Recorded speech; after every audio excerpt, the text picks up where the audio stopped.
আসসালামু আলাইকুম ওয়া রাহমাতুল্লাহি তাআলা ওয়া বারাকাতুহু।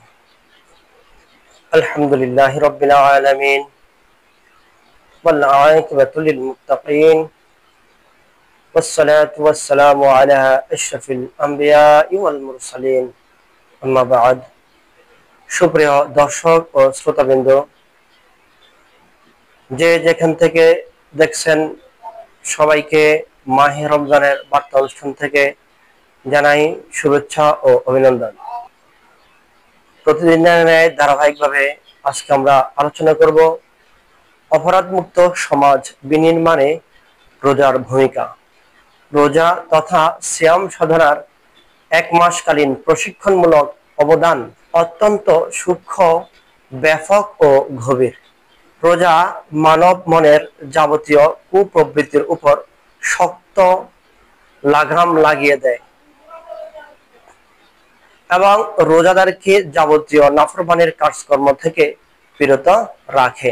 ক্রাইম তথা অপরাধ যে ধরনের ও যে প্রকৃতিরই হোক, তা নফসের খায়েশ, কামনা, বাসনা, লোভ, লালসা থেকেই উচ্চারিত হয়। আর তার গোড়াতে তিনটি প্রবল শক্তিশালী উৎস নিহিত থাকে।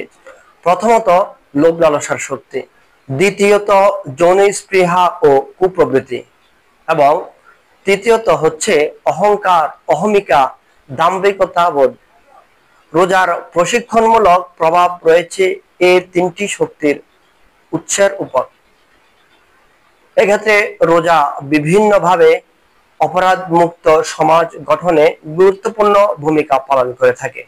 অপরাধ মুক্ত সমাজ প্রতিষ্ঠার জন্য যে সমস্ত গুণ, প্রশিক্ষণ ও অনুশীলন করার প্রয়োজন, তার মধ্যে তাকওয়া, ক্ষুধাবৃত্তি, আত্মসংযম, ক্ষুধা ও পিপাসার নিয়ন্ত্রণ, যৌন কার্যের নিয়ন্ত্রণ, অশ্লীলতা ও অনর্থক কাজকর্ম বর্জন, সুশৃঙ্খল প্রবৃত্তি, সত্য বলার প্রবণতা, ধৈর্য চর্চা প্রভৃতি অন্যতম।